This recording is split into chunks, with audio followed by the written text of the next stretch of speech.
अच्छा बच्चों, सबसे पहले जो था ना हमने जब शुरू किया था इसके वेब टेक्नोलॉजीज़ के सारी लैंग्वेजेस, तो हमने सबसे पहले जो थी वो देखी थी HTML। HTML जो थी वो हमारे पास stands for hyper text markup language.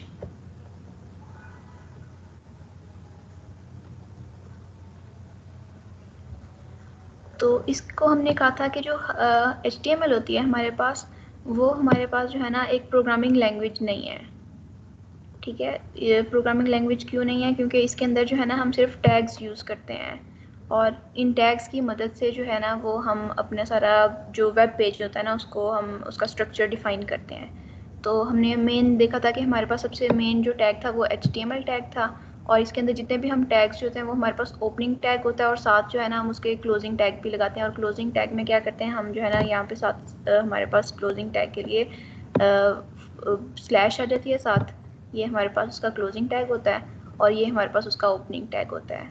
और जितना भी हम स्ट्रक्चर डिफाइन करते हैं वो हम अपने HTML के ओपनिंग और क्लोजिंग टैग के अंदर डिफाइन करते हैं। अब उसके बाद हमने देखे थे दो टैग जो हमारे पास, एक हेड का टैग था और फिर उसके बाद बॉडी का टैग था।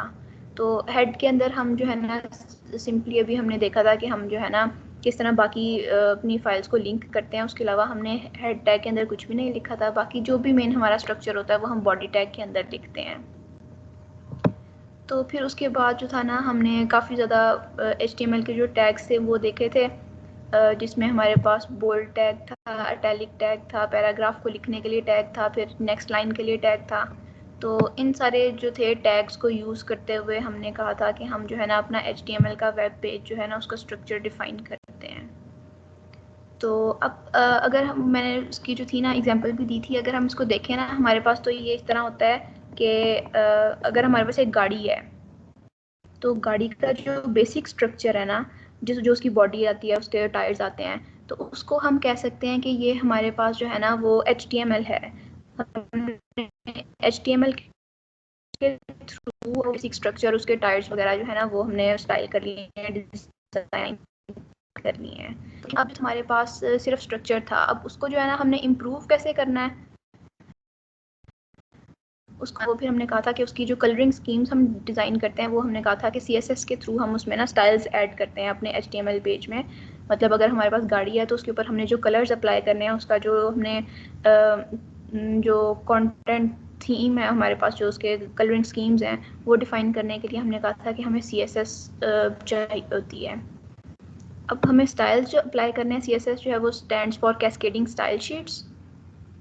तो हमने फिर उसके बाद देखा था कि हम किस तरह अपने HTML पेज पे ही CSS अप्लाई कर सकते हैं, अपना स्टाइल अप्लाई कर सकते हैं।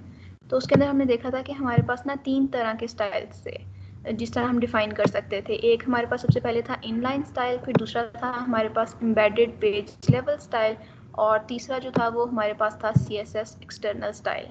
तो हमने जो था वो देखा था कि जब हमारे पास इनलाइन स्टाइल होता है वो हम किस तरह अप्लाई करते हैं कि जो हमारा HTML का टैग है वो उस HTML टैग के ऊपर हम जो है ना उसके अंदर अपना स्टाइल जो है वो लिख के, स्टाइल उसके अंदर जो भी हमारे पास उसका एट्रीब्यूट होता था और फिर उसकी वैल्यू सेट कर देते थे। तो जो भी हमारे पास HTML का टैग है उसके अंदर हमने जो है ना साथ ही उसके जो है ना वो स्टाइल अप्लाई कर दिया, तो हम इसको कहते हैं कि हमने उसी लाइन के अंदर स्टाइल अप्लाई किया, इसलिए हम इसको कहते हैं कि ये इन लाइन स्टाइल है हमारे पास। अब हमने देखा था कि अगर हमने इनलाइन अब स्टाइल इस तरह हम हर टैग के ऊपर अप्लाई करें, मतलब जिस तरह हमारे पास एक पैराग्राफ है तो उस पैराग्राफ के ऊपर हमने स्टाइल अप्लाई करना है, तो यहाँ पे हम जो है ना ये पैराग्राफ का स्टाइल सारा जो भी उसका बैकग्राउंड कलर हमने उसका टेक्स्ट कलर और उसका जो विड्थ हमने जो भी कुछ भी सेट करना है वो हम जो है ना उसके टैग के अंदर हमें लिखना पड़ेगा। अब अगर हमारे पास काफ़ी ज़्यादा पैराग्राफ्स हैं तो हर किसी के ऊपर हमें सेपरेटली स्टाइल अप्लाई करना है, तो ये हमारे पास ना काफ़ी ज़्यादा हेक्टिक है कि हम किस तरह हर किसी के ऊपर अलग-अलग जो है ना वो जाके स्टाइल अप्लाई करेंगे। तो इसलिए फिर उसके बाद हमने देखा था कि हमारे पास सेकंड स्टाइल अप्लाई करने के लिए जो था वो हमारे पास था एम्बेडेड स्टाइल। अब एम्बेडेड स्टाइल में ये था कि हमें इनलाइन स्टाइल नहीं अप्लाई करते थे, हम जो था ना जो हमारे पास मेन ऊपर हेड का टैग होता था उसके अंदर हम अपना स्टाइल अप्लाई करते थे। स्टाइल का हम टैग लिखते थे, उसका ओपनिंग और क्लोजिंग टैग।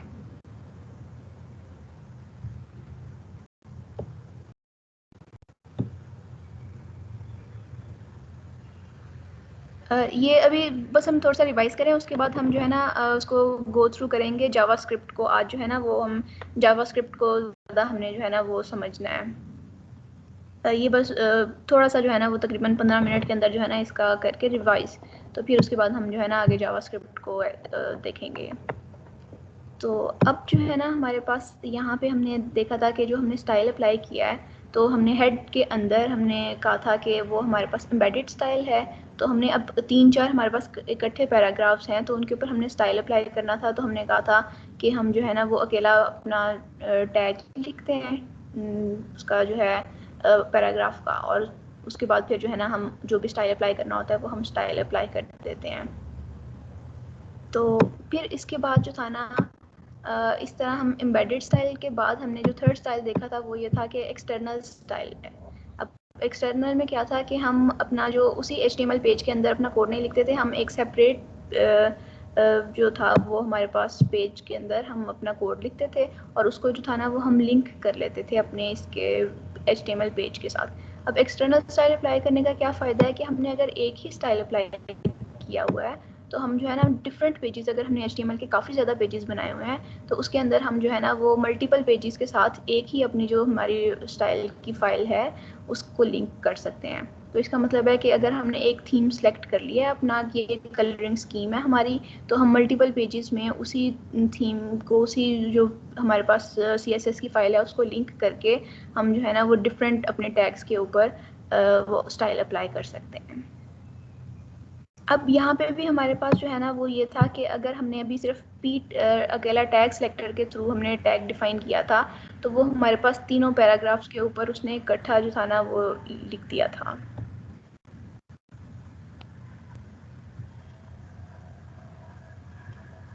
तो फिर उसके बाद जो था ना हमने ये देखा था कि हम सिर्फ एक अपने टैग के थ्रू ही सिलेक्ट नहीं कर सकते, हमारे पास 3 तरह के सिलेक्टर्स होते हैं। अगर हमने CSS अप्लाई करना है तो हम 3 तरह से अपनी चीज़ों को सिलेक्ट कर सकते हैं।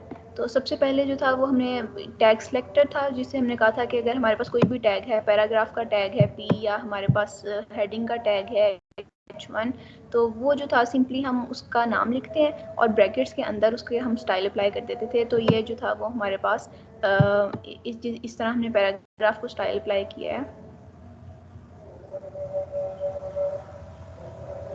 नहीं, ये अभी सिर्फ हल्का सा रिवाइज करेंगे, फिर उसके बाद हमने जो है ना आज जावास्क्रिप्ट के ऊपर काम करना है, क्योंकि हम लोगों ने पिछली लैब में जावास्क्रिप्ट पे काम नहीं किया था, तो इसलिए जो है ना इस लैब में हम जो है वो सारा जावास्क्रिप्ट के ओर करेंगे। लेकिन अभी सिर्फ जो है ना हल्का सा गो थ्रू करके फिर उसके बाद जावास्क्रिप्ट पे हम आते हैं। तो ये जो है हमारे पास अब पैराग्राफ का हमने देखा था कि किस तरह हमने टैग सेलेक्ट किया है। फिर उसके बाद जो था ना हमने कहा था कि ये अब अगर एक हमने पैराग्राफ के थ्रू सेलेक्ट किया है, तो इसका मतलब है कि ये वाला हमारा स्टाइल सारे के सारे जितने भी पैराग्राफ्स हमने डिफाइन किए हुए हैं उन सब के ऊपर स्टाइल अप्लाई हो जाता है। तो फिर इसका ये हमारे पास अब ये नुकसान था कि अगर हम डिफरेंट स्टाइल करना चाहते हैं तो, लेकिन उसने जो था ना वो सेम स्टाइल हर पैराग्राफ पे अप्लाई कर दिया था। तो फिर उसके बाद हमने देखा था कि दूसरा जो था वो हमारे पास एक आईडी सिलेक्टर था। अब आईडी सिलेक्टर में क्या होता है हमारे पास कि हम जो है ना आईडी दे देते हैं स्पेसिफिकली, हर पैराग्राफ को हमने सेपरेट आईडी दे दी। तो अब हम इन आईडीज के थ्रू जो है ना वो हर किसी के ऊपर सेपरेट स्टाइल अप्लाई कर सकते हैं। तो अब जो हमने हमारे पास आईडी के लिए डिफाइन करने के लिए CSS में जो था वो हम जो है वो हैश आईडी लिखते थे और फिर उसके अंदर जो है वो स्टाइल अप्लाई करते थे। तो इस तरह हम जो है ना वो डिफरेंट जो है हमारे पास आईडीज़ हैं उनके थ्रू हम डिफरेंट स्टाइल्स अप्लाई कर सकते थे।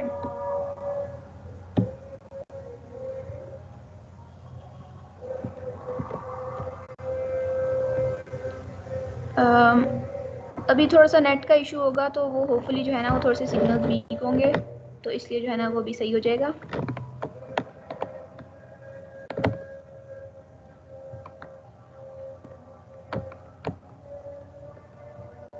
अब सही आ रही है आवाज़ कुछ?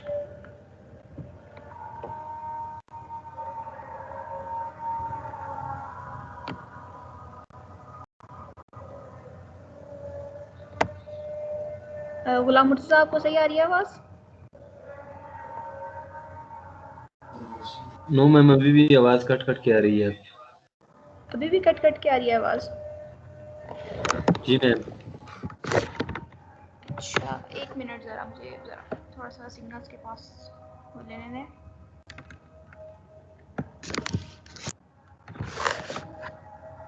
अब कुछ बेहतर हुई है?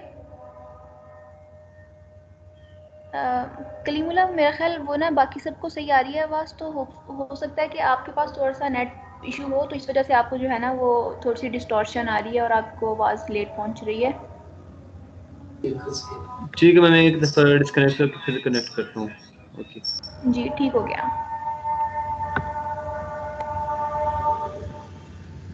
अच्छा, अब हमने जो था ना देख लिया था कि हमारे पास एक जो था ना वो टैग सिलेक्टर था, दूसरा जो था वो हमारे पास आईडी सिलेक्टर था, और थर्ड पे जो था वो फिर हमने देखा था कि इन दोनों सिलेक्टर्स के अलावा हमारे पास एक क्लास सिलेक्टर होता है। अब क्लास सिलेक्टर में क्या करते हैं हम कि जो हमने क्लास वही सेम उसी तरह जिस तरह हमने आईडी दी थी, आईडी इक्वल टू हमने लिखा था जो भी आईडी का नाम था, उसी तरह हम class is equal to class का कोई भी नाम रख सकते हैं। और ये जो स्टाइल क्लास को सिलेक्ट करने के लिए हमें जो था ना वो हमें डॉट डालना पड़ता था। जो उनसे भी हमने क्लास को डिफाइन करना है अपने CSS की फाइल के अंदर, तो फिर हम डॉट क्लास का नाम और फिर ब्रैकेट्स के अंदर स्टाइल अप्लाई कर देते थे। तो अब इसके अंदर जो इम्पोर्टेंट चीज़ थी वो ये थी कि हमें जो है ना वो पता होना चाहिए था कि इसकी प्रेफरेंसेस क्या हैं, कि हमारे पास जो है ना स्टाइल किस तरह अप्लाई होता है। तो वो जो था ना हमने देखा था कि अगर हमने सारे के सारे पी टैग सेलेक्टर और हमने जो है आईडी सेलेक्टर और हमने क्लास सेलेक्टर तीनों के थ्रू हमने कलर अप्लाई किया हुआ है, तो कौन सा कलर अप्लाई होगा। तो उसके अंदर हमने देखा था कि सबसे ज़्यादा प्रेफरेंस मिलती है हमारे पास आईडी को। तो अगर हमने तीनों अप्लाई किए हुए हैं तो जो आईडी का स्टाइल होगा वो ही हमारे पास उस में जाके अप्लाई होगा, बाकी दोनों जो है ना वो ओवरराइड हो जाएंगे। लेकिन अगर हमारे पास आईडी नहीं है तो फिर उसके बाद जो हमारे पास टैग और क्लास सेलेक्टर में वो हमारे पास क्लास सेलेक्टर को जो है वो प्रेफरेंस देगा, और लास्ट प्रेफरेंस जो थी वो हमारे पास टैग सेलेक्टर को मिलती थी। और लेकिन फिर हमने ये भी देखा था कि अगर इन सारे जो हमारे पास सेलेक्टर्स हैं उसके अलावा अगर हमने इनलाइन स्टाइल अप्लाई किया हुआ है ना, तो इनलाइन स्टाइल को सबसे ज़्यादा प्रेफरेंस मिलती थी, वो इन तीनों को ओवरराइड कर देता था, और इनलाइन स्टाइल जो है वो हमारे पास सबसे पहले अप्लाई होता है।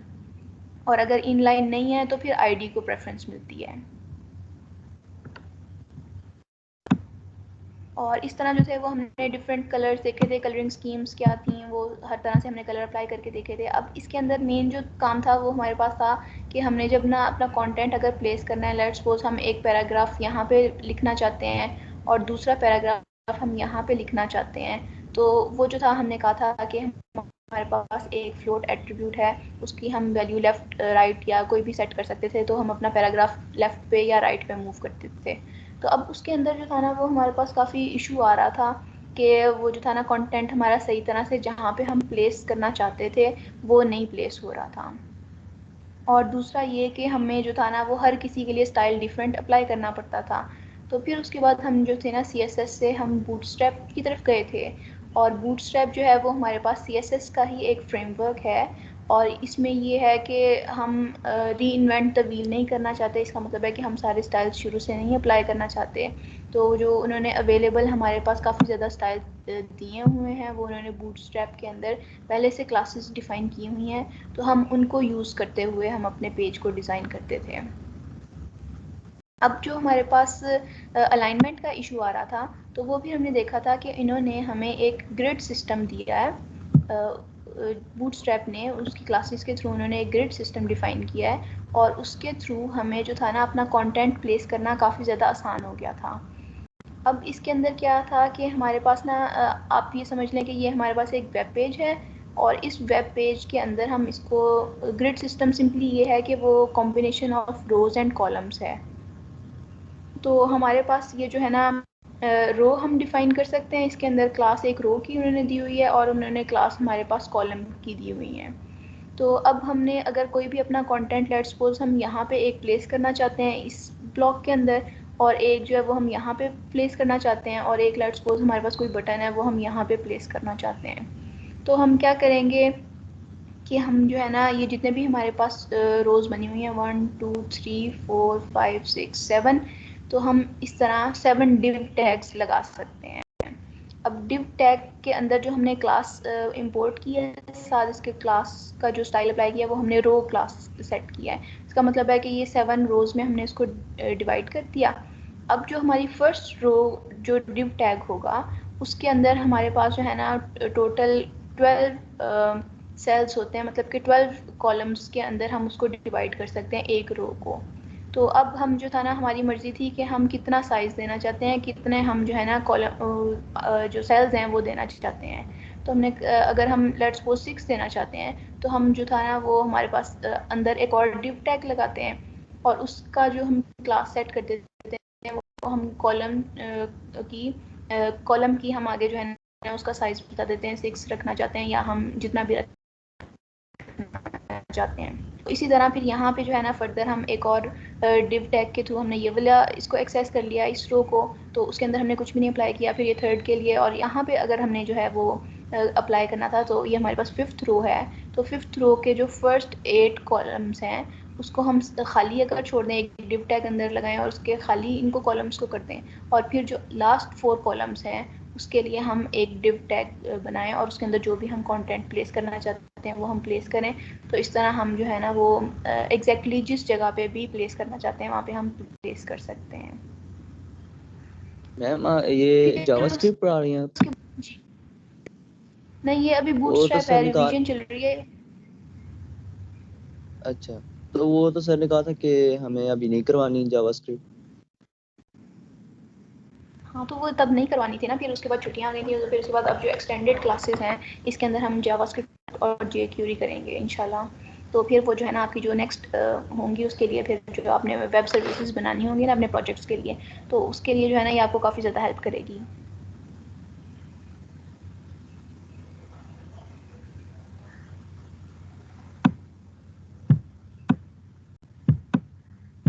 अच्छा, फिर उसके बाद जो था ना हमने यहाँ पे देखा था कि हमारे पास ना कॉलम्स की काफ़ी ज़्यादा क्लासेस थी। तो अब हमने ये देखना था कि हमारे पास किस में जो है ना, मतलब मोबाइल में या वो हमारे पास टैबलेट में या लैपटॉप में किस तरह की डिस्प्ले आती है वो, क्योंकि सेल्स का जो है वो हमारे पास साइज़ डिफरेंट होता है, लैपटॉप्स में डिफरेंट है, मोबाइल में डिफरेंट है। तो उसके लिए भी उन्होंने जो है ना वो क्लासेस डिफ़ाइन की हुई हैं कि मोबाइल के अंदर डिस्प्ले आपका इस तरह का आएगा, लैपटॉप्स के अंदर इस तरह का आएगा, या डिस्प्ले जो डेस्कटॉप है उसके अंदर इस तरह का आएगा। तो वो जो है हर चीज़ के लिए उन्होंने सेपरेटली क्लासेस दी हुई हैं, तो वो जो था ना हम उसके मुताबिक अपना डिफ़ाइन कर सकते थे। अगर हम जो है ना वो डेस्कटॉप पे देखना चाहते हैं कि हमारे डेस्कटॉप पे किस तरह का होगा, तो वो हम कॉलम के साथ XL लिख देते थे। अगर लैपटॉप के लिए है तो वो कॉलम के साथ हम जो है ना लार्ज, और ये जो है वो मीडियम और स्मॉल, और ये सिंपली वैसे ही हम कॉलम लिख देते थे।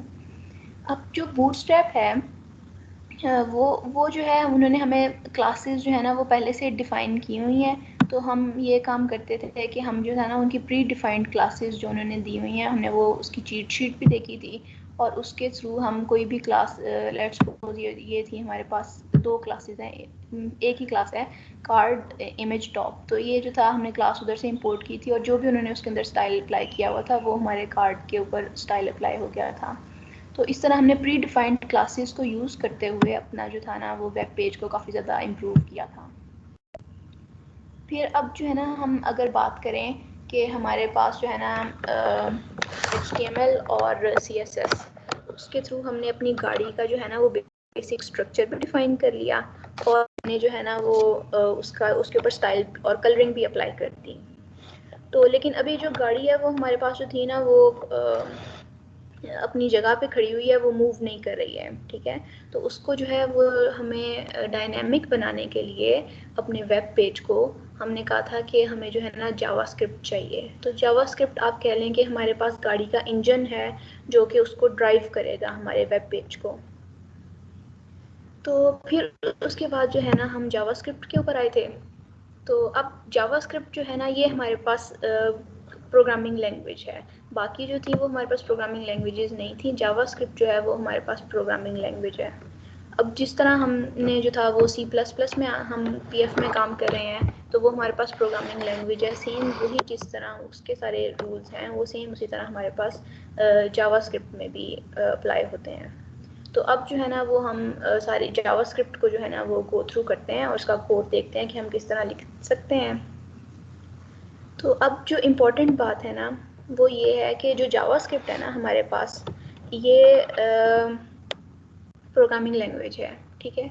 अब इसका क्या मतलब है कि अगर आप अपने किसी भी वेब ब्राउज़र पे जाएं तो यहाँ पे ना आप अगर यहाँ पे इंस्पेक्ट एलिमेंट पे आते हैं, उसके ऊपर क्लिक करें तो यहाँ पे ना आपके पास ये आपको पूरा का पूरा ना उसका कोड नज़र आ रहा होता है, जो भी हमने HTML का और जो हमने CSS इसके ऊपर अप्लाई किया हुआ है। अब ये कैसे नज़र आ रहा है ये मैं आपको बताती हूँ। और दूसरा अभी जो है ना अगर हम यहाँ पे कंसोल पे जाते हैं और इसको जो है ना हम यहाँ से क्लियर कर देते हैं और यहाँ पे हम कोई भी कैलकुलेशंस करें, लेट्स सपोज 300 मल्टीप्लाई बाय हम लिखना चाहते हैं 200, तो वो जो है ना वो उसकी टोटल कैलकुलेशंस करके हमें जो है ना वो दे देता है। तो इसका मतलब है कि हमारे पास वेब ब्राउज़र में जावास्क्रिप्ट ऑलरेडी रन कर रहा है, ठीक है। तो अब इसका ये मतलब है कि हमारे पास जो जावास्क्रिप्ट है ना ये क्लाइंट साइड हमारे पास है। तो इसका ये मतलब होता है कि जब हम अपना कोई ये हमने लेट्स सपोज हमने जो है ना वो गूगल को हमने खोलना है, ठीक है, गूगल वेबसाइट को हमने खोलना है। तो अब हम जब हमने ये URL लिखा है तो हमने ना अपने सर्वर से रिक्वेस्ट की है कि हमें जो है ना वो गूगल का पेज चाहिए। तो अब उसने क्या किया कि जब हमने गूगल के सर्वर को रिक्वेस्ट की कि हमें गूगल का पेज चाहिए, तो उसने गूगल ने जो था ना वो हमें जब हमारी रिक्वेस्ट को उसने जो है ना एक्सेप्ट किया, उसने जब हमें रिटर्न किया उसने HTML CSS और जो जावास्क्रिप्ट थी वो हमें उसने एज इट इज़ सारी की सारी मतलब सारा का सारा उसने कोड हमें दे दिया। इसका मतलब है कि हम उनका जो कोड है वो हमारे पास यहाँ पे आता है हमारे वेब ब्राउज़र में, फिर यहाँ पे आके जो है ना वो रन करता है। इसका मतलब है कि जो टोटल हमारे पास HTML CSS और जावास्क्रिप्ट है वो हमारे वेब ब्राउज़र में मतलब क्लाइंट साइड पे रन कर रही होती है। तो हम जो है ना उनका जो जितना भी कोड होता है ना वो हम सारा का सारा कोड देख भी सकते हैं कि उन्होंने क्या क्या स्टाइल्स अप्लाई किए हैं और किस तरह उन्होंने जो है ना वो अप्लाई किया है। तो अब यहाँ पे जो है ना कंसोल के अंदर हम यहाँ पे जो भी जावास्क्रिप्ट का कोड अगर लिखना चाहते हैं तो वो हम यहाँ पे इजीली लिख सकते हैं और वो सेम हमारे पास जो है ना लिखा जाएगा इसके अंदर। हमने सिर्फ एक अलर्ट मैसेज शो किया और हमने उसके अंदर टेक्स्ट लिखा है तो ये जो है ना उसने हमें उसके ऊपर शो कर दिया है,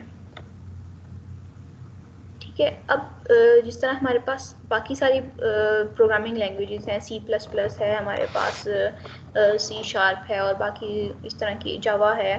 तो ये सारी प्रोग्रामिंग लैंग्वेजेस के अंदर हम जिस तरह वेरिएबल्स डिफाइन करते हैं, हम फॉर लूप्स लगाते हैं, हम अपने इफ़ कंडीशंस लगाते हैं, ये सारा काम भी हम अपनी जावास्क्रिप्ट में कर सकते हैं। अब वो जो है ना हम देखते हैं कि ये सारा काम हम किस तरह करते हैं। तो ये हमारे पास ना एक सिंपल मैंने अभी जो है ना वो एक HTML का पेज बनाया है और ये मेरे पास जो है ना HTML का पेज यहाँ पे खुला हुआ है। उसके अंदर हमने सिर्फ एक जो है ना अभी बटन लगाया हुआ है, उसके ऊपर हमने लिखा हुआ है क्लिक मी, ठीक है। उसके अलावा हमने कुछ भी नहीं, ये हमारे पास हेड टैग है, ये बॉडी टैग के अंदर हमने एक फॉर्म के अंदर जो है ना वो इनपुट बटन दिया हुआ है और हमने वो जो है ना वो बटन लगाया हुआ है, उसकी वैल्यू हमने क्लिक में सेट की हुई है, ठीक है। अब जो हमने अपना जावास्क्रिप्ट का कोड लिखना होता है ना वो हम लिखते हैं अपने स्क्रिप्ट टैग के अंदर, ठीक है। अब हमारे पास यहाँ पे स्क्रिप्ट टैग हम लिखते हैं एक, बस उसका ओपनिंग टैग हो गया और ये हमारे पास उसका क्लोजिंग टैग हो गया। जिस तरह हम अपना C++ में हम सी आउट लिखते थे और वो जो था ना वो हमें कंसोल के ऊपर आउटपुट दे देता था, इस तरह अगर हम जो है ना वो अपने उसके ऊपर वेब पेज पे लिखना चाहते हैं ना तो हम लिखते हैं document डॉट राइट और फिर उसके अंदर हमने जो भी कुछ लिखना होता है ना वो हम लिख सकते हैं यहाँ पे। अब यहाँ पे हम सेमीकोलन डालें ना डालें उससे कोई फ़र्क नहीं पड़ता। तो हमने जो है ना अभी ये अपना जो है ना स्क्रिप्ट के अंदर सिर्फ हमने कहा कि हम जो है ना लिखना चाह रहे हैं कि वो हमें डिस्प्ले करते एक टेक्स्ट। तो अभी हम जाके देखते हैं कि वो क्या करता है। ये हमने रिफ़्रेश किया और उसने जो था ना इस बटन से ऊपर हमें जो है ना वो एक टेक्स्ट जो है वो डिस्प्ले कर दिया। तो अब यहाँ पे जो है डॉक्यूमेंट डॉट राइट का क्या मतलब है कि डॉक्यूमेंट के थ्रू हम पूरा का पूरा जो हमारे पास ये वाला HTML का डॉक्यूमेंट है उसको एक्सेस करते हैं और वहाँ पे जो है ना वो हम राइट लिख देते हैं। अच्छा, अब एक इम्पॉर्टेंट बात ये है कि जो स्क्रिप्ट का टैग है ना ये हम हेड के अंदर भी डिफ़ाइन कर सकते हैं ये हम अपनी बॉडी के अंदर भी डिफाइन कर सकते हैं। तो इसकी कोई भी वो नहीं है कि हम जो है ना स्क्रिप्ट का टैग कहाँ पे लिखेंगे। हम जो अपना जावास्क्रिप्ट का कोड है वो बस हमें स्क्रिप्ट टैग के अंदर लिखना है, और स्क्रिप्ट टैग जहाँ मर्जी पढ़ाओ उससे कोई फ़र्क नहीं पड़ता, वो जो है ना वो कोड हमारे पास रन कर जाएगा। अब यहाँ पे हम दोबारा से इसको रिफ्रेश करते हैं तो वो सेम जो है ना वो वहाँ पे लिखा हुआ आ गया है। बस थोड़ी सी जो वेरिएशन है वो ये है कि अगर हमने यहाँ पे अभी अपना फॉर्म का टैग लिखा हुआ है, ठीक है, इस टैग के नीचे जो है हम अगर अपना स्क्रिप्ट टैग लिखते हैं तो वो जो है ना वो बस उसकी चेंज कर देगा, पहले बटन आ जाएगा और फिर हमारे पास जो है ना उसका टेक्स्ट लिखा हुआ आ जाएगा। अच्छा, मैं तो पीछे इस से बहुत तरह शोर आ रहा है, पीछे से बहुत शोर आ रहा है। वो अभी थोड़ी देर में सही हो जाएगा, वो थोड़ी सी ना ट्रैफिक गुजरी है तो उस वजह से हुआ है शोर।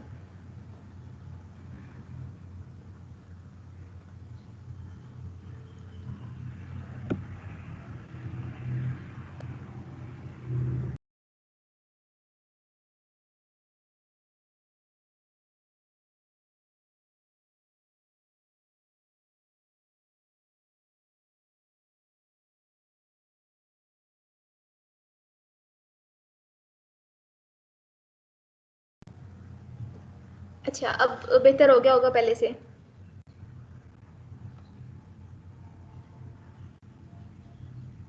जी मिस ठीक है। सही हो गया।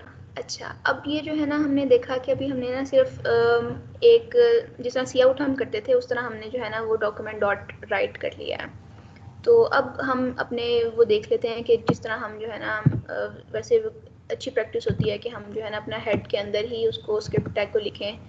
तो अब यहाँ पे अगर हम जो है ना कोई लेट्स सपोज कोई काम करना चाहते हैं, जैसे हम वेरिएबल्स हम जो है ना वो डिफाइन करना चाहते हैं, जैसे हमने C++ में देखा था कि हम वेरिएबल्स लिखते हैं। अब कुछ जो हमारे पास लैंग्वेजेस होती हैं ना वो उनका ये होता है कि उसमें हमें डाटा टाइप डिफाइन करनी पड़ती है। जिस तरह C++ में हमें उसको बताना पड़ता था कि ये हमारे पास इंट टाइप की है, ये हमारे पास बूल टाइप की है, या हमारे पास ये जो है ना स्ट्रिंग टाइप की है, तो वो हमें जो है ना पूरी उसकी डाटा टाइप बतानी पड़ती थी। लेकिन अगर हमारे पास पाइथन लैंग्वेज है या अगर ये हमारे पास जावास्क्रिप्ट है, इसके अंदर हमें ना डाटा टाइप नहीं बतानी पड़ती। हम सिंपली क्या करते हैं कि हम एक var हम जो है ना वो बता देते हैं कि ये हमारे पास एक वेरिएबल होगा, उसका हमने कोई भी नाम रख लिया, लेट्स सपोज हमने डाटा रख लिया है, ठीक है। अब हमने उसको डाटा इज इक्वल टू 4 कर दिया। अब यहाँ पे हम सेमीकोलन डालें ना डालें उससे जो है ना इस लैंग्वेज को कोई फ़र्क नहीं पड़ता। तो उसके बाद जो है ना हमने यहाँ पे राइट पे क्या किया, हमने कहा कि हमें डाटा राइट करके दे दो। तो अब यहाँ पे देखें कि हमने उसको जो है ना वो कोई उसकी डाटा टाइप नहीं बताई कि ये हमारे पास किस तरह का डाटा है। तो अब हम ये देखते हैं कि क्या वो जो है वो हमें यहाँ पे 4 डिस्प्ले करके देता है। जी, तो उसने हमें जो है ना यहाँ पे 4 डिस्प्ले करके दे दिया है। तो इसका मतलब है कि हमने यहाँ पे डाटा लिखा, उसकी हमने डाटा टाइप नहीं बताई, लेकिन फिर भी उसने हमें डिस्प्ले करके दे दिया। अब यहाँ पे अगर हम लेट्स सपोज कोई अपनी स्ट्रिंग दे देते हैं। मैम अगर हम चाहें तो अपनी पसंद का बता सकते हैं डाटा टाइप। हम इसके अंदर अपनी पसंद का यानी ये डाटा मतलब टाइप हम देखें बुक ना, से लिख सकते हैं कि इंट है। अभी ये देख लेते हैं, वो उसमें एरर देगा क्योंकि उसके ना कीवर्ड्स नहीं है उसके पास। ये यहाँ पे उसने दे दिया है, इंट अरे बताया है उसने, लेकिन अभी ये देख लेते हैं। ये उसने यहाँ पे अगर हमने स्ट्रिंग का दिया है तो ये एरर आया है। तो यहाँ पे लेट्स सपोज अगर हम 4 करते हैं तो नहीं, ये देखें एरर आ रहा है। या अगर हम यहाँ पे वेरिएबल करके देखें, नहीं, क्योंकि हम जो है ना जब अपना डाटा खुद डिफाइन करेंगे ना उसके अंदर, तो उसको खुद ब खुद पता चल जाएगा कि ये हमारे पास इंट का है या ये हमारे पास स्ट्रिंग का है। ये देखें, ये हमने जो है ना जब उसको ब्रैकेट्स के अंदर दिया है तो उसको पता है कि ये हमारे पास स्ट्रिंग है। तो वो जो उसको उसने यहाँ पे रिफ्रेश किया तो ये देखें यहाँ पे जो है ना उसने पूरी की पूरी स्ट्रिंग दे दी है। तो इसका मतलब है कि हमें जो है ना अपनी डाटा टाइप नहीं डिफाइन करनी पड़ती, पहले हम डाटा दे देते हैं और उसके मुताबिक उसको खुद ही वेरिएबल में पता चल जाता है कि ये मेरे पास क्या डाटा है। ठीक हो गया। तो अगर हम यहाँ पे ना अगर वेरिएबल ना भी लिखें var, तो उसके बगैर भी जो है ना उसको पता चल जाता है कि ये हमारे पास जो है ना वो डाटा है, तो वो उसको उसी तरह ही एक्सेस कर लेगा। ये भी हम देख लेते हैं इसको रिफ्रेश करके। तो यहाँ पे भी उसने एरर नहीं शो किया इसने, और उसने जो है ना वो हमें एज इट इज़ जो है ना वो दे दिया है। तो इसका मतलब है कि हम यहाँ पे var कीवर्ड लिखें या ना लिखें उससे कोई फ़र्क नहीं पड़ता। अच्छा, अब इसके हमारे पास इम्पॉर्टेंट है वो सारे उसी तरह जो है ना हम अपनी इफ़ कंडीशंस लगा सकते हैं। इसके अंदर हमने कुछ भी करना हो ना वो हम उसी तरह कर सकते हैं। तो लेट्स सपोज हम जो है ना एक इफ़ कंडीशन लगा के देख लेते हैं। हम कहते हैं कि अगर हमारे पास x इज़ इक्वल टू 0 हो अगर, तो यहाँ पे शुरू में x डिफाइन कर लेते हैं इज़ इक्वल टू 0। तो फिर हम यहाँ पे कह देते हैं कि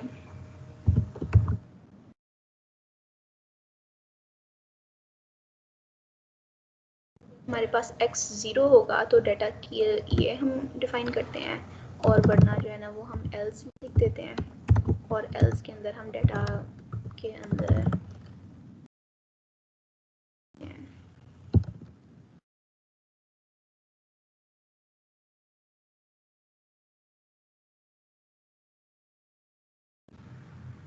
यहाँ पे हम लिख देते हैं इन इफ पार्ट। ठीक है, अब यहाँ पे हमने कहा कि अगर हमारे पास x 0 है तो वो डाटा के अंदर ये स्ट्रिंग है, वरना डाटा के अंदर ये स्ट्रिंग है। तो अभी हमने चूंकि x जो है वो इज इक्वल टू 0 किया हुआ है, तो उसे जो है वो हमें यहाँ पे डिस्प्ले करना चाहिए this is string in if part. तो यहाँ पे हमने उसको रिफ्रेश किया तो ये उसने हमें लिखा हुआ दे दिया this is a string in if part. ठीक है, अब अगर हम यहाँ पे x को 1 कर देते हैं तो उसको जो है ना वो हमें else पार्ट चला के देना चाहिए। तो उसको जो है ना वो हमें यहाँ पे डिस्प्ले करना चाहिए कि ये जो है हमारे पास else पार्ट के अंदर है। तो उसने वो चेंज कर दिया, उसने हमें बता दिया कि ये else पार्ट के अंदर है। ठीक है, इसी तरह हम सारी कंडीशंस लगा सकते हैं जो भी हम इसमें अपना करना चाहते हैं। अब उसके अलावा हम क्या कर रहे हैं, हम ये चाहते हैं फॉर लूप भी हम लगा सकते हैं। तो सेम उसी तरह हम अपनी फॉर लूप लगा सकते हैं। यहाँ पे अगर हम कह देते हैं कि for x is equal to 0 और x जो है वो हमारे पास होना चाहिए n, और फिर उसके बाद हमें जो है ना वो कहते हैं कि x के अंदर प्लस प्लस कर दो, और ये जो है ना वो हमें उसको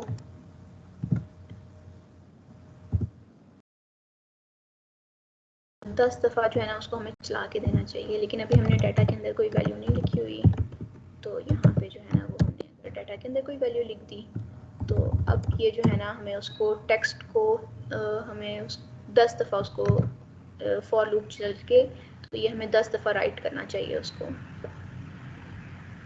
तो अब ये देख लें हम कि वो जो है ना उसने 10 दफ़ा उसको राइट कर दिया है, लेकिन हमने कोई जो था ना वो उसमें न्यू लाइन नहीं डाली हुई थी, तो उस वजह से ना उसमें कोई स्पेस नहीं आया। तो अब अगर हम जो है ना वो न्यू लाइन डालना चाहते हैं तो हमारे पास जो इसमें था HTML में किसी को याद है कि हम न्यू लाइन किस तरह डालते थे? कौन बताएगा? चेक कर लेना, बच्चे जाग भी रहे हैं कि नहीं जाग रहे।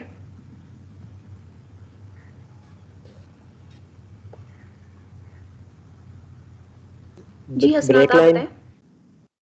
जी ब्रेक फंक्शन से सही है। ब्रेक फंक्शन से, और कोई टैग था हमारे पास, HTML टैग था।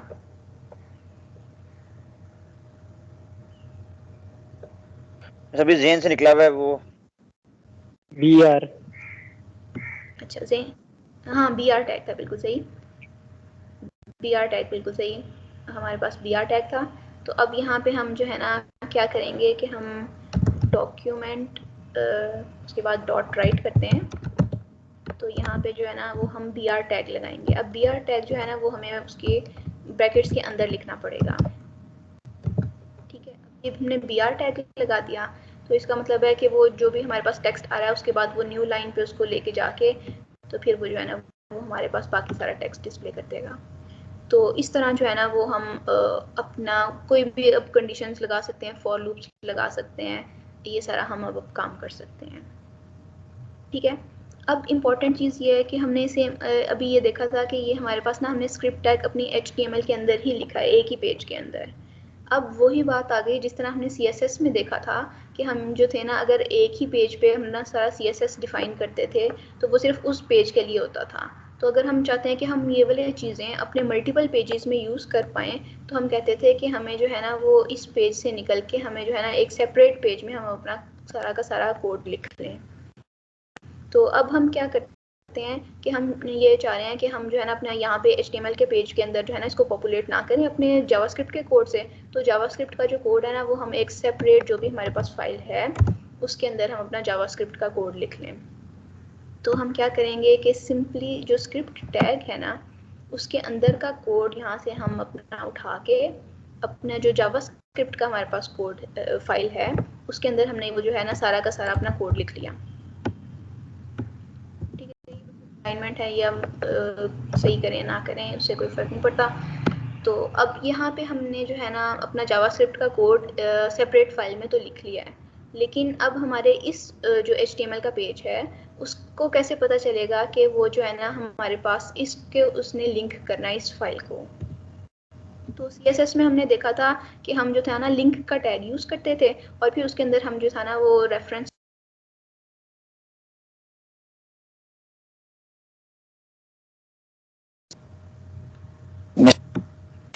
दिया था, जी मैंने मीटिंग से निकाल दिया।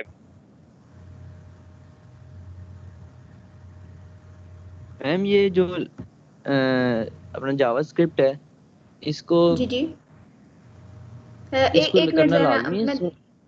मैं दोबारा आपका ना इसके क्वेश्चन को रिप्लाई करती हूँ, एक सेकंड ज़रा।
जी अब बताएं किसका क्वेश्चन था।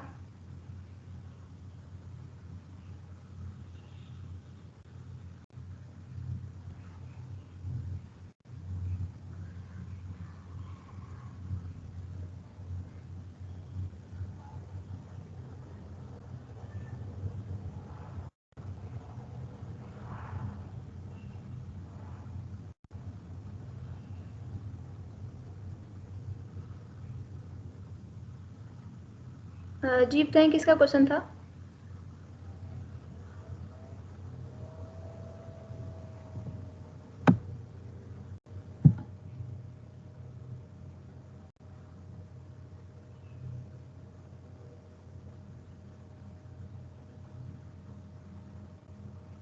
जी बच्चों जिसका क्वेश्चन था हैंड रेस करें।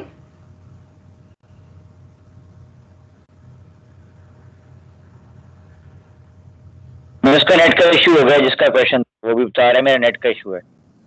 अच्छा चलें, मेरा ख्याल वो ये पूछ रहे थे कि हमें जावास्क्रिप्ट करनी ज़रूरी है।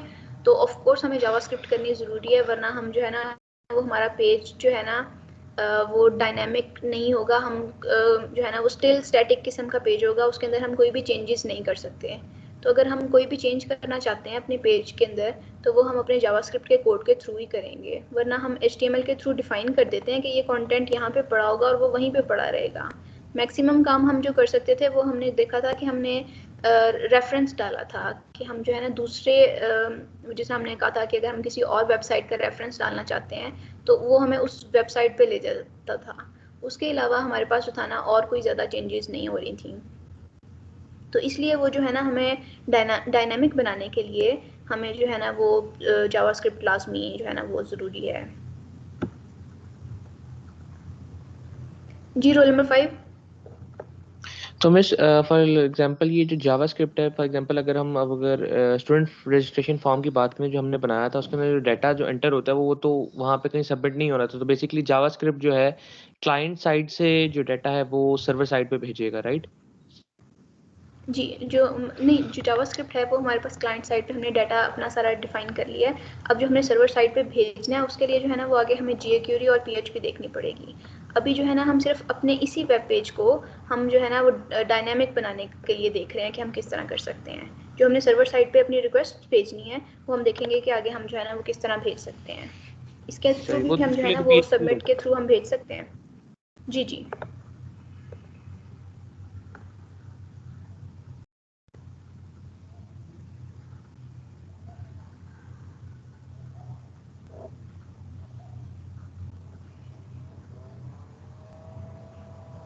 अच्छा, अब इसके बाद जो है ना हम यहाँ पे थे कि हमने कहा था कि हम अपना जो जावास्क्रिप्ट का कोड है हम अपनी सेपरेट फाइल में भी लिख सकते हैं। तो अब हमने जो था ना जावास्क्रिप्ट का सेपरेट फाइल में कर लिया था कोड अपना, लेकिन अभी हमने ना उसको लिंक नहीं किया था। तो अब हम यहाँ पे जो है ना अपना जो स्क्रिप्ट का टैग है उसके अंदर हम बताएंगे कि सोर्स कहाँ से वो हमारा जो जावास्क्रिप्ट का कोड है वो उठाए। तो वहाँ पे जो है ना हम अपनी जावास्क्रिप्ट की फाइल का नाम लिखेंगे। जो हमारे पास एक्सटेंशन होती है वो हमें उसको JS रखनी है ताकि उसको पता हो कि ये जावास्क्रिप्ट का कोड है। अब ये चीज़ आप लोगों का काफ़ी ज़्यादा आइडिया होगा पाथ का, कि हमने जो है ना अगर हमारे पास HTML जो उसका पेज है वो जिस फोल्डर के अंदर पड़ा हुआ है, अगर हमने उसी फोल्डर के अंदर अपना जावास्क्रिप्ट की भी फाइल को सेव किया हुआ है तो हमें सिंपली वैसे ही लिखना है, वरना हमें जो है ना वो पूरा का पूरा पाथ दे के स्लैश के साथ अगर हमने अंदर किसी और फोल्डर में लिखा है तो पहले उस फोल्डर का नाम फिर उस फाइल का नाम लिखना पड़ेगा। तो अब ये जो है ना हमने अपना जो जावास्क्रिप्ट का कोड है वो हमने सेपरेट फाइल में लिखा है, और ये जो है ना हमारे पास HTML की फाइल, और यहाँ पे जो है ना अगर हम रिफ्रेश करते हैं तो वो सेम वो जो है ना हमारे पास कोड अब उसने वही डिस्प्ले किया है, लेकिन अब सिर्फ फ़र्क ये हुआ है कि कोड जो है वो हमारे पास सेपरेट फाइल के अंदर पड़ा हुआ है। ठीक हो गया? अच्छा, अब इसके बाद जो है ना हमारे पास जावास्क्रिप्ट वो जो है ना आपके साथ वो भी शेयर किया हुआ है मैनुअल, उसके अंदर ना ये कहेगा कि जो जावास्क्रिप्ट है ना वो हमारे पास इवेंट ड्रिवन प्रोग्रामिंग होती है। अब हमारे पास कौन कौन से इवेंट्स हो सकते हैं वो हम देख लेते हैं। ये सारे जो कीवर्ड्स हैं वो आप यहाँ पे देख लेंगे, उसके अंदर मैनुअल में कि सारे वो जो है ना ये कीवर्ड्स अवेलेबल हैं जो ये लैंग्वेज सपोर्ट करती है।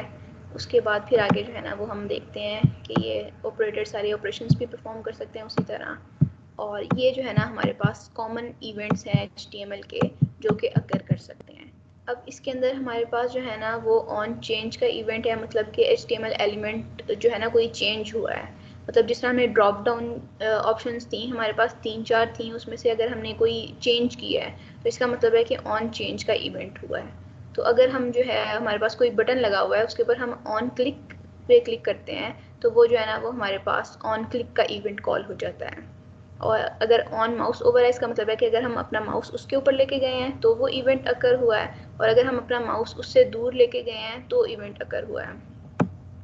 इस तरह हमारे पास और इवेंट है ऑन की डाउन का, इसका मतलब है कि अगर हमने की डाउन प्रेस किया है तो कोई इवेंट अकर हुआ है, और अगर हमने ऑन लोड मतलब कि हमारा जो वेब ब्राउज़र है उसने जो है वो पेज लोड कर दिया है तो उसके बाद ये इवेंट अकर हुआ है।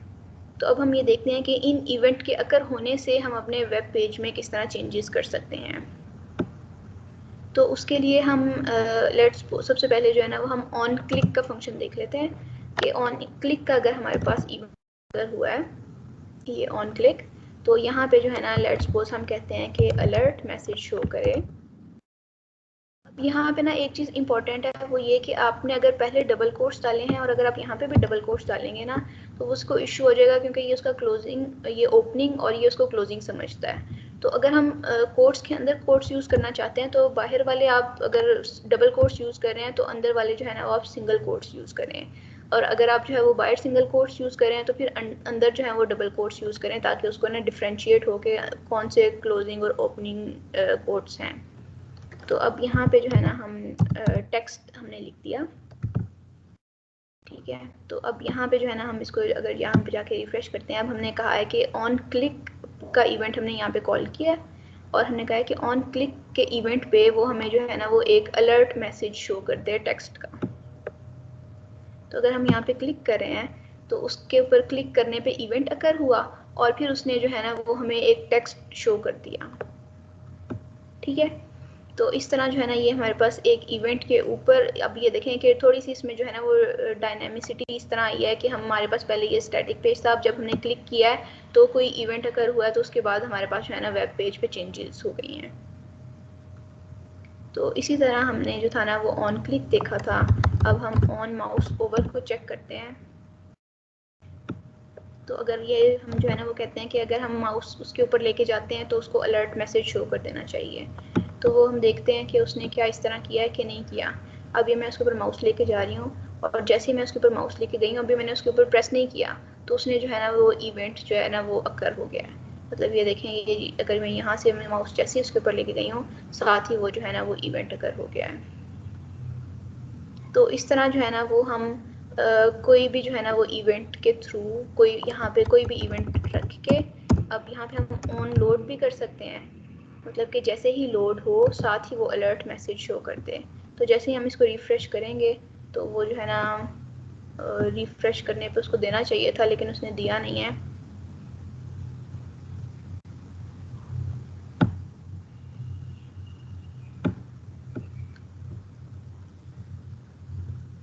नहीं, ऑन लोड पे उसने जो है ना वो नहीं किया। अच्छा, ऑन क्लिक कर रहा है।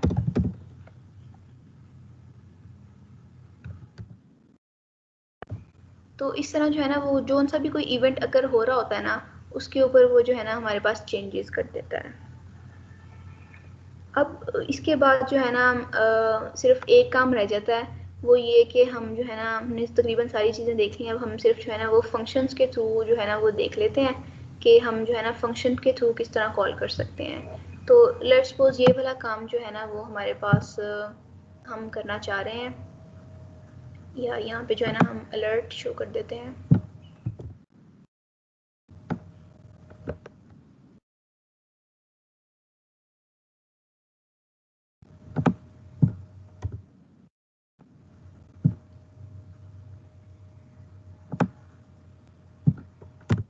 और अब हम ये चाह रहे हैं कि हमारे पास जब ऑन क्लिक का इवेंट अकर हो तो हम फंक्शन के थ्रू जो है ना वो अलर्ट शो करें। ये हमने फंक्शन लिखा और यहाँ पे हमने जो है ना वो टेस्ट लेट्स सपोज फंक्शन का नाम लिख लिया और ये हमारी फंक्शन की ओपनिंग, फंक्शन की क्लोजिंग।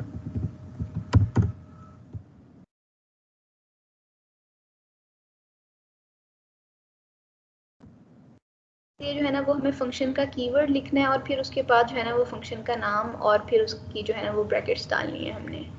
तो अब यहाँ पे जो है ना हमने ऑन क्लिक पे पहले डायरेक्ट अलर्ट लिखा हुआ था, अब हम यहाँ पे जो है ना वो फंक्शन कॉल कर देते हैं। अब फंक्शन का हमारे पास यहाँ पे हमने क्या नाम डिफाइन किया है, हमने फंक्शन का नाम जो है ना वो टेस्ट डिफाइन किया है। तो हम जो है ना ये यहाँ पे टेस्ट लिख देते हैं और ये फंक्शन की जो है ना वो हमने ब्रैकेट्स डाल दी और यहाँ पे हम इसको सेव करते हैं। तो अब ऑन क्लिक पे उसे हमें अलर्ट शो करना चाहिए और जो बाकी हमने डॉक्यूमेंट डॉट राइट वाली चीज़ें की थी वो उसको नहीं करनी चाहिए। तो यहाँ पे जो है ना हम अगर ऑन क्लिक किया तो वो जो है ना अब उसने फंक्शन कॉल के थ्रू हमारे पास जो है ना ये अलर्ट मैसेज शो कर दिया है। तो अब इसके बाद हम अब इस तरह जो है ना अपने फंक्शन के अंदर जाके कोई भी चेंजेस कर सकते हैं, कुछ भी हम करना चाहते हैं वो हम कर सकते हैं। तो वो जो है ना वो प्रीवियसली जावास्क्रिप्ट की एक वीडियो बनाई हुई है, उसके अंदर जो है ना वो काफ़ी ज़्यादा एग्जांपल्स हैं जो कि हमने ये सारी ऑन क्लिक के और इस तरह के इवेंट्स के ऊपर हमने देखी हैं और किस तरह हम फंक्शंस डिफाइन कर सकते हैं। तो अब वो जो है ना एक्सटेंसिवली आप इसको गो थ्रू करें इसके बाद, तो फिर जो है ना आपको काफ़ी ज़्यादा आइडिया हो जाएगा। तो फिर उसके बाद जो है ना आपकी असाइनमेंट उसके अंदर ही जो मैनुअल दिया हुआ है उसके लास्ट पे है, तो वो फॉर्म की जिस तरह वो भी बात कर रहे थे रोल नंबर 5, तो वो फॉर्म को जो है ना वो वैलिडेट करना आपको जो है ना अब इसमें जो है उसका ये मतलब है कि हमने जब बटन प्रेस किया है तो वो जो है ना वो फॉर्म को वैलिडेट करेगा। और अब हमने ये कहा था कि जो जावास्क्रिप्ट है ना वो हमारे पास क्लाइंट साइड पे रन कर रही है, तो ये फ़ायदा है कि अभी हमने ना अपनी रिक्वेस्ट सर्वर पे नहीं भेजी, अभी ये जो है ना सारा काम क्लाइंट साइड पे हो रहा है। तो ये क्लाइंट साइड वैलिडेशन का इसको ये फ़ायदा होता है कि ये हम अभी हमारे पास ना वेब ब्राउज़र पे ही जो चीज़ें हैं ना, जो हमने डाटा अपना एंटर किया है, वो उसको वैलिडेट कर देता है और फिर उसके बाद ये वैलिडेट करने के बाद जो है ना वो सर्वर पे भेजेगा अगर ये डाटा करेक्ट होगा। अगर ये डाटा करेक्ट नहीं है तो वो उसको सर्वर पे नहीं भेजेगा। अब इसका ये फ़ायदा है कि ये टाइम बचाता है, तो ये जो है ना वो रिक्वेस्ट यूज़र्स सर्वर की तरफ और सर्वर से वापस क्लाइंट की तरफ लाने में जो है ना वो काफ़ी ज़्यादा टाइम लग जाता है, तो इससे हमें जो है ना वो बचाता है। अब इसके अलावा जो है ना एक बस थोड़ी सी जो है ना वो इम्पोर्टेंट चीज़ वो अगर हम यहाँ पे देख लें कि उससे पहले हाँ ये देख लेते हैं हम कि अब यहाँ पे अगर जो है ना हम इसकी आईडी इज़ इक्वल टू हमने कोई आईडी सेट कर दी, लेट्स सपोज ये हमारे पास जो है ना ये हमारे पास टेक्स्ट दी हमने और ये जो फॉर्म है इसकी आईडी हमने रख दी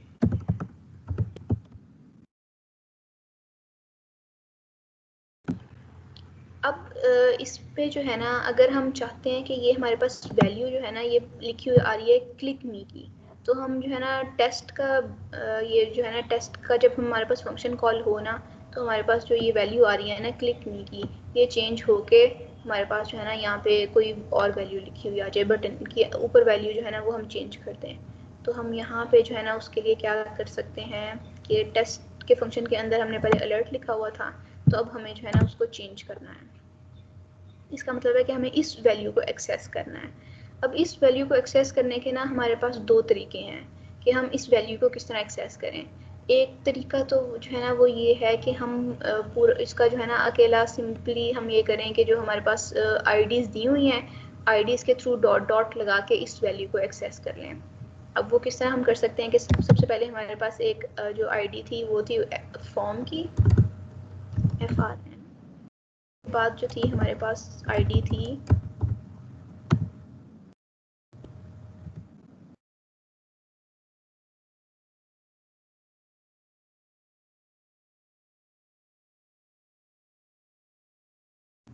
उसके बाद हमारे पास एक आईडी है टेक्स्ट की TXT और फिर उसके बाद जो है ना हमारे पास उसकी वैल्यू है,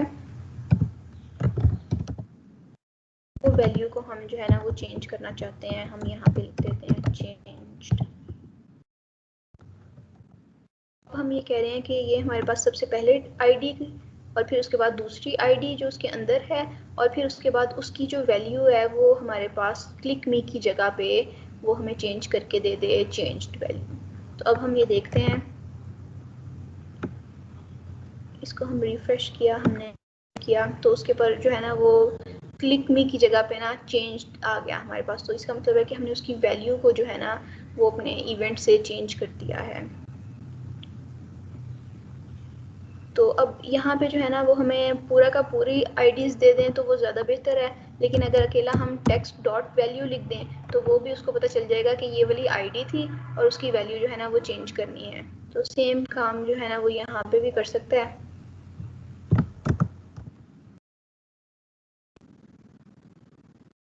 अगर यहाँ पे जो है ना वो हम इसको रिफ्रेश करें और यहाँ पे हम उसका क्लिक नहीं करें तो यहाँ पे जो है ना उसने वैल्यू चेंज करके हमें दे दी है।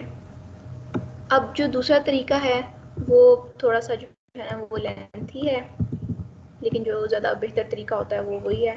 उसके अंदर हम क्या करते हैं कि हम सिर्फ ऐसी नहीं आईडी देते, हम लिखते हैं document dot gate element by ID.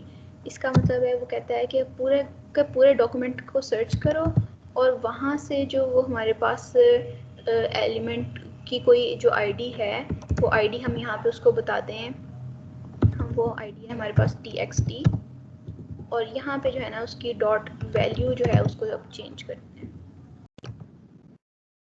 अब हमने जो है ना उसको इस तरह एक्सेस कर लिया कि हमने कहा है कि पूरे डॉक्यूमेंट में से वो जो है ना ये बात वही है, तो हम जो है ना उसको तो किसी तरह भी कर सकते हैं। तो अब यहाँ पे जो है ना वो उसको हम कह रहे हैं कि ये हमारे पास उसकी वैल्यू को चेंज करते हैं। तो इस तरह जो है ना वो डिफरेंट तरीके से जो है ना हम उसकी वैल्यू को चेंज कर सकते हैं।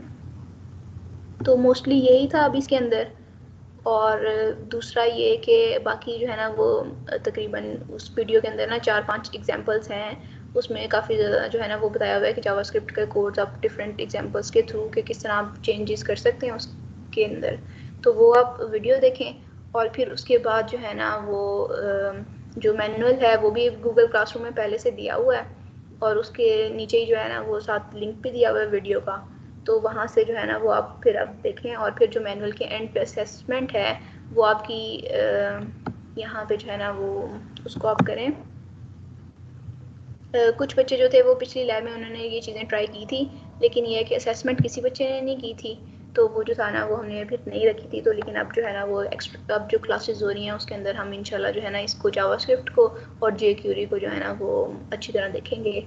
तो अब ये असेसमेंट में ये है कि आप जो है ना ऑन क्लिक ऑन चेंज कोई भी फंक्शनैलिटी जो है ना आपके पास, उसके अलावा भी आप माउस ओवर वाली फंक्शनैलिटी, आपका जो फ्रंट पेज था जो आपने बनाया था यूनिवर्सिटी का वेब पेज फ्रंट पेज, उसके अंदर आपने डिफरेंट इमेजेस अप्लाई किए थे, उसके अंदर आपने डिफरेंट बटन्स अप्लाई किए थे, तो उसके ऊपर जो है ना आप अपनी मर्ज़ी से कोई भी उसके अंदर जो है ना वो अपने अप्लाई कर सकते हैं कि आप इस इवेंट के बाद क्या चेंज हो, तो वो जो है ना वो आपने अप्लाई करना है।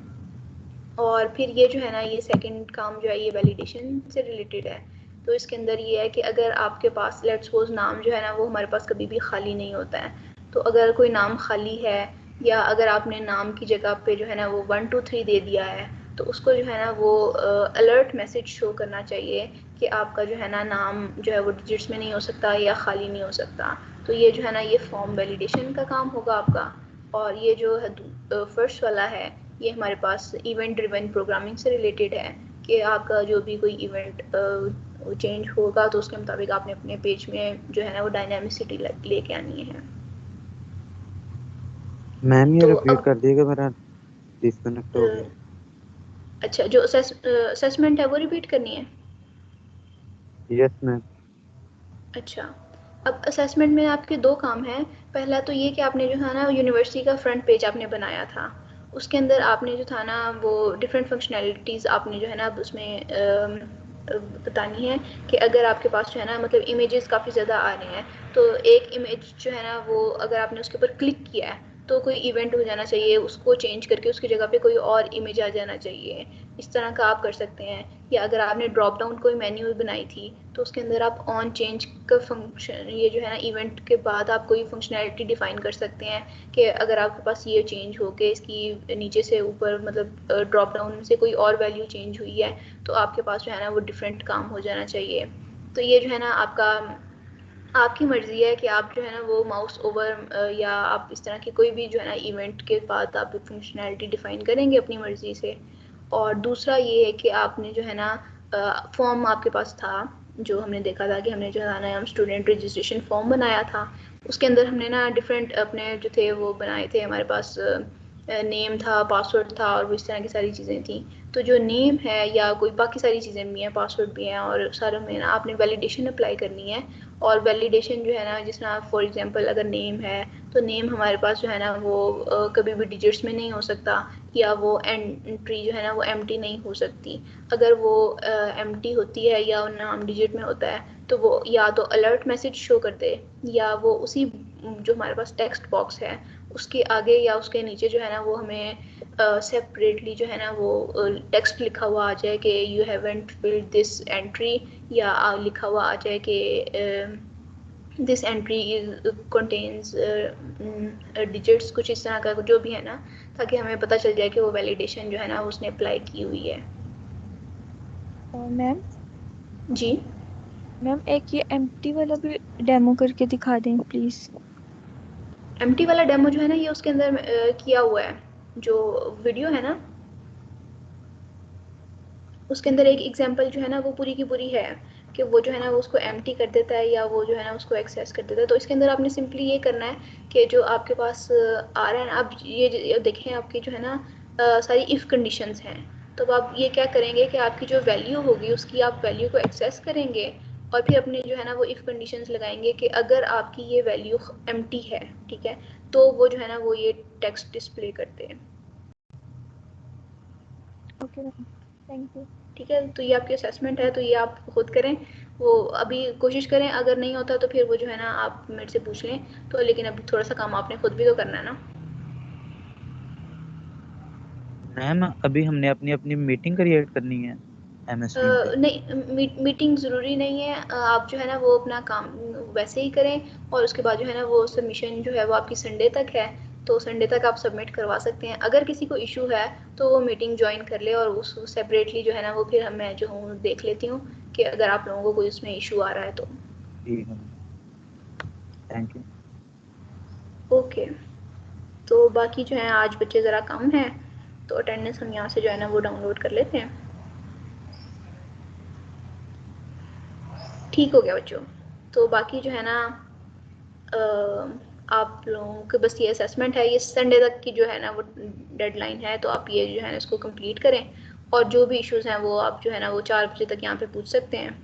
तो बाकी जो भी हैं तो वो भी देख लेते हैं, उसके बाद भी अगर कोई इशू हो तो वो आप पूछ सकते हैं मैसेजेस पे।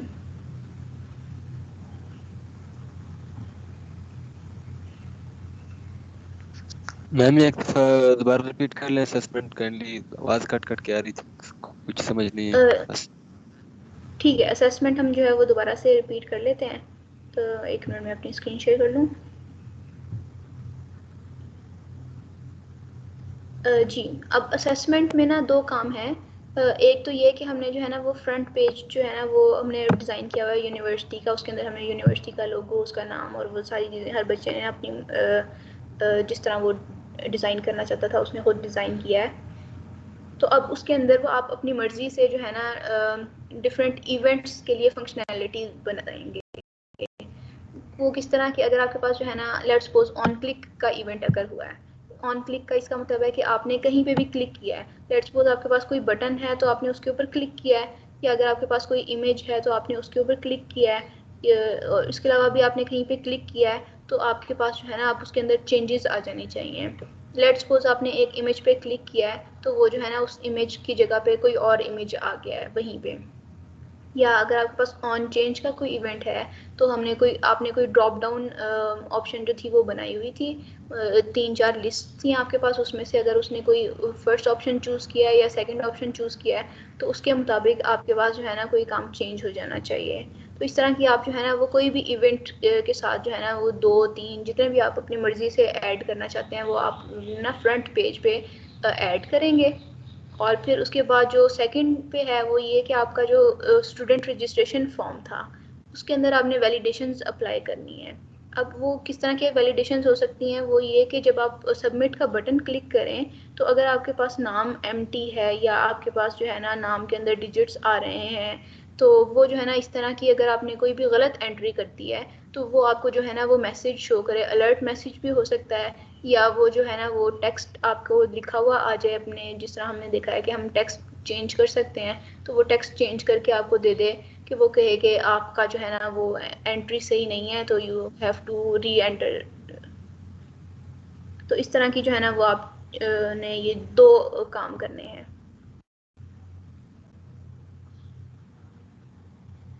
ओके मैम, समझ आ ठीक है गई। Kalimulla? Yes ma'am, thank you. ठीक है, चलें फिर बच्चों यहाँ पे मीटिंग हम एंड करते हैं।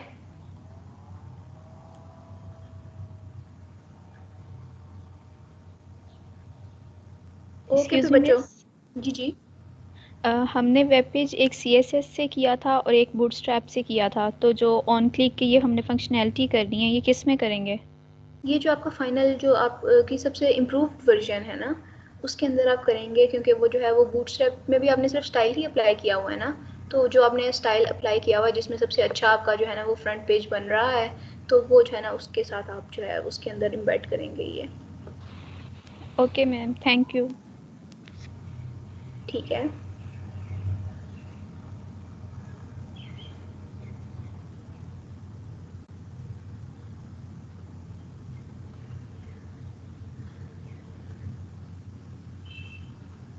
ओके फिर बच्चों यहाँ पे हम मीटिंग एंड करते हैं। अल्लाह हाफिज़।